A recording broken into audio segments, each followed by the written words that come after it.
Hi செல்லக்குட்டீஸ், நான் வந்துட்டு மணி என்ன 3 ஆயிட்டுனா நம்ம எப்பவும் போல் வந்துடுவோம். இன்றைக்கி என்ன டாபிக் அப்படின்னு பார்த்தீங்கன்னா, வேலை இல்லாமல் இருப்பவங்ககிட்ட உன்னோட வேலையும் உன்னோடைய சந்தோஷத்தை பற்றி பேசவே கூடாது. இது வந்து இன்றைக்கி டாபிக் 3வது டாபிக் பற்றி தான் பேசிகிட்டு இருக்கோம். ஓகேவா? இது வந்து பார்ட் 3. வேலை இல்லாதவன்ட்ட போய் உன் வேலை என்ன அப்படின்னு ஃபஸ்ட்டு கேட்கவே கேட்காதீங்க. நீ சந்தோஷமாக இருக்கியாடா அப்படின்னு கேட்காதீங்க. ஏன்னா இந்த 2 கேள்விக்குமே அவன்கிட்ட பதில் இல்லாமல் இருக்கலாம். ஆனால் அந்த மௌனம் அவனை தினமும் கொஞ்சம் கொஞ்சமாக கொண்டுகிட்டே இருக்கும். ஏன்னா அவனுக்கு எந்த சிச்சுவேஷனில் வேலை போச்சு, என்ன பிரச்சனையில் அவன் இருக்கான்ட்டு எதுவுமே தெரியாமல் நீ பாட்டு எடுத்தோம் கவுத்தோன்னு சொல்லிட்டு பேசுகிறத ஃபஸ்ட்டு நிப்பாட்டணும். இந்த சமூகம் ஒரு விஷயத்துக்கு ரொம்பவே பழகிருச்சுப்பா. என்ன தெரியுமா?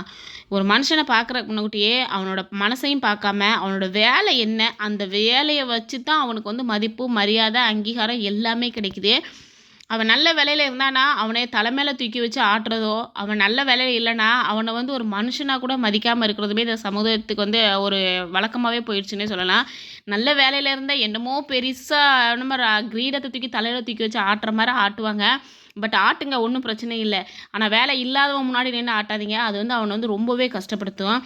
ஏன்னா வேலை இல்லாமல் இருந்தால் மரியாதையே இல்லாமல் போயிடும். உண்மை தானே? வேலை இருந்தால் மரியாதை, வேலை இல்லைன்னா அலட்சியம். இந்த 2 தாங்க மெயின்.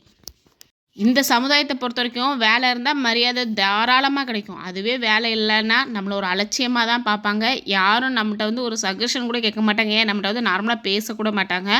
ஆனால் யாருமே யோசிக்கிறது இல்லைங்க. வேலை இல்லாதவனோட மனசுக்குள்ளே என்ன நடக்குது, அவன் என்ன யோசிச்சுக்கிட்டு இருக்கிறான், அவன் என்ன கஷ்டத்தில் இருக்கான், என்ன சூழ்நிலையில் அவனுக்கு வந்து வேலை போயிருக்கும், இப்போ என்ன சூழ்நிலையில் அவன் எந்த வேலை பார்த்துக்கிட்டு இருக்கான் அப்படின்னு சொல்லிட்டு எதையுமே யோசிக்கிறதே இல்லை. அதை பற்றி தான் நான் இன்றைக்கி வந்து சொல்ல வந்திருக்கேன். என்னோடய வீடியோக்கு இப்போ தான் ஃபஸ்ட் டைம் வர்றீங்களா இருந்தால் லைக் பண்ணிக்கோங்க, ஷேர் பண்ணிக்கோங்க, சப்ஸ்கிரைப் பண்ணிக்கோங்க. இப்போ வாங்க வீடியோக்குள்ளே போகலாம். வேலை இல்லாதவன் காலைல எந்திக்கும் போது கூட சந்தோஷமாக எந்திக்கவே முடியாது. இப்போ வேலை இருக்கிறவனாவது யோசிப்பான், இன்னைக்கு காலைல போய் அதை செய்யணும், இதை செய்யணும், இதெல்லாம் முடிச்சுட்டு வரணும் அப்படின்ட்டு. இன்னும் சொல்லப்போனால் சேலரி டேலாம் சொல்லவே வேண்டாம், சந்தோஷத்தில் மூழ்கி முத்து எடுத்துருவாங்க.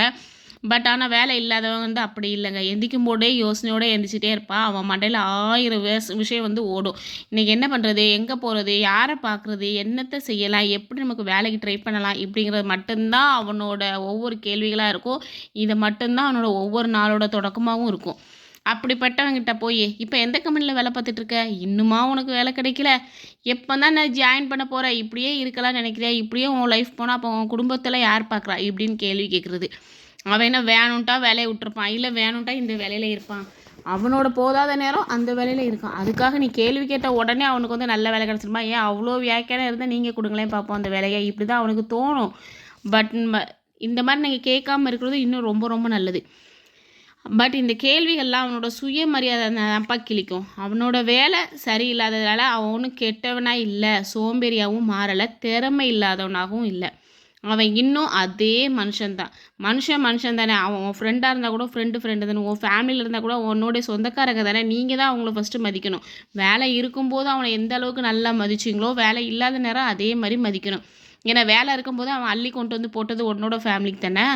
அப்போ அவன் வேலை இல்லாத போது நீங்கள் தான் அவங்களுக்கு வந்து தோள் கொடுத்து தோளோட தோளாக நிற்கணுமே தவிர உடனே கீழே போட்டு காலுக்கு செருப்பாக மாற்றிடாதீங்க. அது அவங்கள வந்து ரொம்பவே ஹர்ட் பண்ணும். ஸோ அந்த மாதிரி ஒரு விஷயத்த நீங்கள் எப்போவுமே பண்ணிடாதீங்கம்மா. வேலை இல்லைங்கிற ஒரே காரணத்துக்காக அவனை வந்து ஃபஸ்ட்டு கெட்டவனா நினச்சிடாங்க, சோம்பேறியாக நினச்சிடாதுங்க. ஏன்னா வேலை இருக்கும்போது நமக்கு முன்னாடி எழுந்திரிச்சு ஆஃபீஸ் கிளம்பி போகிற ஃபஸ்ட் ஆளும் அவன் தான். வேலை இல்லைன்னு சொல்லிட்டு கஷ்டப்பட்டு கவலைப்பட்டு வீட்டிலையே முடங்கி கிடக்கிறதும் அவன் தான். ஸோ அதனால் அதுலேருந்து அவன் எப்படி எழுந்திரிச்சு மீண்டு வரதுன்னு சொல்லிட்டு அவனே 1008 யோசனையில் இருக்கும்போது நீங்கள் என்னமோ பெருசாக நான் சகசன்னு சொல்கிறேன் அப்படின்னு சொல்லிட்டு நீங்கள் உள்ளே போனீங்கன்னா அவன் வந்து ரொம்ப வருத்தப்படுவானே தவிர இதிலேருந்து வெளியில் வர்றதுக்கு உண்டான தைரியத்தை கொஞ்சம் கொஞ்சமாக இழக்க ஆரம்பிச்சிடுவான். ஸோ நீங்கள் வாயை மூடிக்கொண்டு இருந்தாலே போதும், தன்னால் அவர்களே எழுந்து விடுவார்கள். பட் சமூகம் அவனை வேறு மாதிரி தான் பார்க்க ஆரம்பிக்கும். இன்னும் கொடுமையான விஷயம் என்னென்னா, வேலை இல்லாதவன்கிட்ட போய் ஜாலியாக இருக்கப்பா, உனக்கு என்னப்பா, நான் தான் கஷ்டப்பட்டுருக்கேன் பாரு, ஆஃபீஸு வீடுன்னு அலையிற, மாதம் 30-35,000 சம்பாதிக்கிறேன், என்ன செய்கிறது அப்படின்னு சொல்லிட்டு சொல்லுவான். அட கூமுட்டைங்களா, அவனுக்கு தான் தெரியும் அவன் நிலைமை என்ன, அவன் எந்த நிலையில் இருக்கிறான் அப்படின்னு சொல்லிட்டு. நீ 30,000-40,000 சம்பாதிக்கிற, அதுக்கு என்ன செய்ய முடியும்? அதை வச்சு அவனுக்கு 3 ரூபாய்க்கு லாபம் இருக்குமா, ஒத்த பைசாவுக்கு லாபம் இருக்குமா சொல்லு பார்ப்போம். நீ 30,000 சம்பாதிச்சேன்னா அது உன் குடும்பத்துக்கு, நீ இதை சொல்லி எதாவது ஆக போகிறதா? சில பேர் வந்து என்ன சொல்கிறது, நான் ஒரு கொஞ்ச நாளைக்கு முன்னாடி உள்ள விஷயம் சொல்கிறேன். என்னோடய ஹஸ்பண்டுக்கு வந்து வேலை வந்து சரியில்லாமல் இருந்துச்சு ஃபஸ்ட்டு, சரிங்களா? அப்போது எனக்கு தெரிஞ்ச கவர்மெண்ட் ஆஃபீஸர் ஒரு அண்ணன் வந்து எங்களுக்கு வந்து ஃப்ரெண்டாக இருந்தாங்க. அந்த அண்ணன் வந்து எப்படி தெரியுமா சொல்லுவார், ஸ்ட்ரெயிட்டாக என் புருஷன்ட்ட ஃபஸ்ட்டு சொல்லாமல் என்கிட்ட சொல்லுவார், அவர் வந்து தாலுகா ஆஃபீஸில் வந்து ஒர்க் பண்ணிட்டு இருந்தார். அவர் சொல்கிற வார்த்தை என்னென்னா, இங்கே பாரு நான் 35,000 வாங்குறேன். ஆமாம் 35,000 வாங்கியுமே என்னால் வந்து குடும்பத்தை காப்பாற்ற முடியல. நீலாம் என்னென்னு தான் பண்ணுறியோப்பா, உன்னை நினச்சா பெருமையாக இருக்குப்பா அப்படிம்பாங்க. இது என்னென்னா என்னை வந்து குத்தி காட்டுறாங்களாமா, நான் வந்து ஹேர்ட் ஆகணுமா. அதுக்காக அவர் வந்து சொல்கிற வார்த்தை இதுதான். எப்படித்தான் நீலாம் இந்த 10,000 சம்பளத்தில் வந்து குடும்பத்தை நடத்துறியோ தெரியல, எனக்கு இதுவே காண மாட்டேங்குது. இந்த 35,000 வச்சு நான் என்னெல்லாம் பண்ணேன்னு நான் ஒவ்வொரு நாளும் கவலைப்பட்டுக்கிட்டு இருக்கேன் அப்படின்னுவார். அப்புறம் அவரே சொல்லுவார், சனிக்கிழமை என் வீட்டுக்கார் வேலைக்கு போனால், சனிக்கிழமை இதுக்கு தான் இந்த ப்ரைவேட் வேலைக்கு நாங்கள்லாம் போகக்கூடாதுன்னு கவர்மெண்ட் வேலைக்கு போனோம் பாரு, நாங்களுக்கெல்லாம் சனி ஞாயிறுனா லீவு, தீபாவளி போகிறதுக்குலாம் எங்களுக்கெல்லாம் போனஸ் போட்டுருவான். போனஸ் எவ்வளோ வரும் அப்படின்னு உனக்கு தெரியுமா அப்படின்னாரு. எனக்கு தெரியாதுன்னே அப்படின்பேன். உடனே சொல்லுவாரு, போனஸ் எனக்கு டபுளாக வரும்டா, அதனால் அதை வச்சு நாங்கள் ஏதாவது சேவ் பண்ணிக்கிடுவோம், எனக்கெல்லாம் அப்படி தான், இங்கெல்லாம் போனஸ் கொடுப்பாங்களா அப்படின்னாரா. இல்லைண்ணே இங்கே கொடுக்க மாட்டாரு, அதுக்கு தான் இந்த ப்ரைவேட்டே பண்ணல, இதெல்லாம் சும்மா சிக்கு பிடிச்ச வேலை, பற்றியா கவர்மெண்ட் எவ்வளோ ஜாலியாக இருக்கிறேன்ட்டு அப்படின்னுவாரு. அதாவது என்னென்னா அவர்கிட்ட இருக்குதாமா நம்மகிட்ட இல்லையாமா, அதை வந்து நம்மகிட்ட வந்து குத்தி காட்டி பேசி நம்மளை வந்து ஹர்ட் பண்ணுறாராமா. இதனால் அவருக்கு என்ன லாபம் கிடச்சிட போகுதுன்னு தான் தெரியல. பட் நம்ம என்ன சொல்கிறது, அவங்களுக்கு வந்து அந்த சின்னத்தனமான சில்லற புத்திலாம் இப்படி உள்ளவங்களும் இருக்கத்தான் செய்கிறாங்க. சில பேர் வந்து அவங்க எவ்வளோ பெரிய வேலையாக இருந்தாலும் சரி அதை வந்து வெளில சொல்லவே மாட்டாங்க. சில பேர் அதை என்னமோ பெரிய விஷயம் மாதிரி சொல்லி நம்மளை வந்து கஷ்டப்படுத்துவாங்க. ஏன்னா அவனுக்கு தான் தெரியும் அவன் எந்த நிலமையில இருக்கிறான், எந்த கஷ்டத்தில் இருக்கிறான் அப்படின்னு சொல்லிட்டு. வாடகை, கடன், ஃபேமிலி எல்லாத்தையும் எப்படி சமாளிக்கணும்னு சொல்லிட்டு நம்மளை விட அதிகமாக அவங்க வந்து யோசிப்பாங்க. பாவமாகவும் இருக்கும். ஏன்னா அவங்களால அதுலேருந்து எப்படி வெளியில் வர்றது அப்படின்னு தெரியாமல். ஸோ அவங்கக்கிட்ட பேசணுன்னா இப்படி பேசுங்க, எப்படி இருக்கப்பா, நல்லா இருக்கியா, எல்லாம் சரியாயிரும், ஃபீல் பண்ணாத, எல்லாத்தையுமே சரியாக்கிடலாம். என்ன இப்போ வேலை இல்லை அவ்வளோதானே, இந்த நேரத்தில் நீ வேறு ஏதாவது ட்ரை பண்ண, உனக்கு கண்டிப்பாக கிடச்சிரும் அவ்வளோதானே அப்படின்னு சொல்லுங்கள். இல்லையா நல்ல வேலை இல்லாமல் ஒரு சாதாரண வேலையாக இருக்கவங்ககிட்ட, சரிடா எதுவும் நினைக்காத, இனிமேல் தானே உனக்கு நல்ல வேலை அமையும், இது ஒரு ட்ரைனிங்காக நினச்சிக்கோ அவ்வளோதானே அப்படின்னு சொல்லிட்டு நீங்கள் பாசிட்டிவாக பேசுங்க. அதை விட்டுட்டு என்ன வேலை, எப்போ தான் நீ செட்டில் ஆக போகிற, இப்படியே இருக்கலான்னு நினைக்கிறியா அப்படின்னு சொல்லிட்டு மட்டும் பேசாதீங்க. இது அவங்கள ரொம்ப ஹர்ட் பண்ணி ரொம்ப கஷ்டத்தையும் கொடுக்கும். இதனால் அவங்க உங்கள்கிட்ட வந்து பேசுறதுக்கே கொஞ்சம் யோசிப்பாங்க. உங்கள்கிட்ட பேசுனாலே அவங்களுக்கு வந்து கொஞ்சம் அவங்க மனசுக்கு கவலை வந்துடும். ஏன்னா இவன்கிட்ட பேசினா இவன் நம்மளை என்னத்தை சொல்லி கஷ்டப்படுத்தணும் அப்படின்னு சொல்லிட்டு. ஏன்னா முன்னாடி சொன்ன இந்த 2 வார்த்தை மாத சம்பளத்தை விட அதிகமான அளவு பலத்தை கொடுக்கும். ஸோ பாசிட்டிவாக பேசி எல்லாரையுமே நல்லாக்கி வைப்போம். ஞாபகம் வச்சுக்கோங்கப்பா, வேலை இல்லாத காலம் ஒரு மனுஷனோட மிகவும் வலிமையான காலமாக கூட இருக்கலாம். ஏன் இப்படி சொல்கிறேன்னா, ஏன்னா அந்த காலத்தில் தான் அவன் ரொம்ப ரொம்ப உடஞ்சி போவான். அப்படி தானே, எப்படி எந்திக்கன்னு தெரியாமல் தட்டு தடுமாறிட்டு அலைகிற நேரம், அதுக்கப்புறம் தட்டு தடுமாறி எந்திரிச்சிருவான், மீண்டும் எந்திக்கிறான். ஓகேவா, புதிய வாழ்க்கையும் கட்டுவான். இந்த இடத்துல போய் நீ என்ன பேசுறியோ அவன் மைண்டில் காணி அடித்த மாதிரி போய் ஃபிக்ஸ் ஆயிரும்.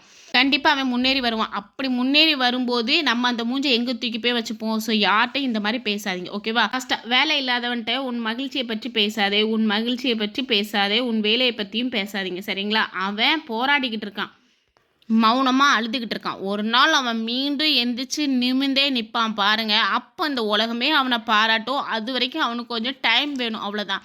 ஏன்னா எல்லாருக்குமே எல்லா நாளும் நல்லதே அமையாதுல்ல, கொஞ்சம் கஷ்டப்படுவாங்க, அப்புறமா கண்டிப்பாக நல்லா ஆகுவாங்க. ஸோ அதனால் அது வரைக்கும் நாம் வாயை மூடிக்கொண்டு இருப்போம். ஆனால் அந்த நாள் வர அவனுக்கு தீர்ப்பு எதுவுமே சொல்லாதீங்க, நீங்கள் என்னமோ ஜட்ஜ்மெண்ட் சொல்லாதீங்க. சொல்லாமல் இருக்கிறதே அவனுக்கு வந்து ரொம்ப நல்லது. அதை விட நீங்கள் வந்து அவனுக்கு தோள் கொடுத்து பாருங்கள், இன்னும் சூப்பராக எந்திரிச்சு வருவாங்க. இதுதான்ப்பா இன்றைக்குள்ள டாபிக். என்னுடைய டாபிக் உங்களுக்கு பிடிச்சிருக்கும் நம்புகிறேன். பிடிச்சா லைக் பண்ணிக்கோங்க, ஷேர் பண்ணிக்கோங்க, கமெண்ட் பண்ணுங்கள், சப்ஸ்கிரைப் பண்ணுங்கள். யாருக்கெல்லாம் வேலை இல்லையோ அவங்களோட ஃப்ரெண்ட்ஸ் எல்லாருக்குமே இந்த வீடியோவை ஷேர் பண்ணிக்கோங்க. ஃபீல் பண்ணாதீங்க, கண்டிப்பாக நம்மளும் ஒரு காலத்தில் கண்டிப்பாக நல்லபடியாக வருவோம். இந்த மாதிரி பேசுகிறவங்க முன்னாடி நம்மளும் சூப்பராக வருவோம். ஜோதிகா மாதவன் பற்றி ஒரு விஷயம் சொல்லுவாங்க தெரியுமா, இன்றைக்கி வேணால் என் புருஷன் வந்து நல்ல வேலை இல்லாமல் இருக்கலாம், ஒரு நாள் நல்லா வரத்தான் போகிறாரு, அப்புறம் நீங்கள் பல்ல இழிச்சிட்டு வரத்தான் போகிறீங்க அப்படின்னு சொல்லிட்டு. கண்டிப்பாக அப்படி சொல்கிற நாள் நமக்கும் ஒரு நாள் வரும். கண்டிப்பாக நம்மளும் சொல்லுவோம், நம்ம புருஷனும் நல்லபடியாக வருவாங்க அப்படிங்கிற நம்பிக்கையோடு இன்றைக்கி உங்களிடம் விடைபெறுகிறேன். டாட்டா, பாய்மா.